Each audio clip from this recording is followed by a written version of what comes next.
Think government should be in the business of making your life better, or they should leave Mhm. you the hell alone. So, like, what do we tell to everyday Americans who both want the government to reopen, but also want the Democrats to have a backbone and to stand up for the services and resources that they need and is required to be alive? Listen, I'm so happy you said all of those things, and it's fundamentally true. In this moment, and you learn this very quick. You were raised in North Philly like I was. Bullies don't leave you alone when you roll over. In fact, they do the opposite. And so in this moment, I think all of us, I hope, are learning that the response to this administration cannot be to acquiesce. They do not respond to people acquiescing to them. They go a mile further. And we're seeing it in so many different aspects, Jameer.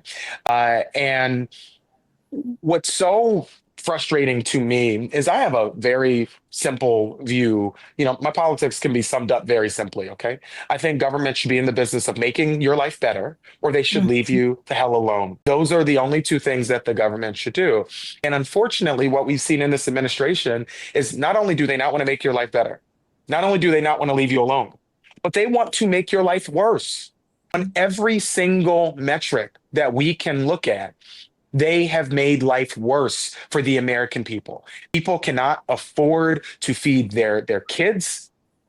They cannot afford to do the home improvements that so many people, need to do. And I mention home improvements because particularly for our seniors or poor Americans, folks who, may, be fortunate enough to own their home, having something like a leaking roof or something like that could lead people to sell their home for pennies on the dollar because they can't afford one of these major, structural, repairs. And so the list goes on and on, but we have put people in a position where so many aspects of their lives are just unbearable.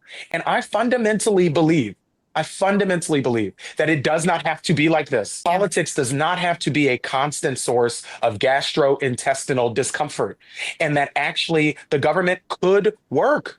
But a part of it working, and I know the conversations that you all have on the show all the time, a part of it working is requiring people to get engaged. And I have to make this point. You do not have to be frustration free to get engaged.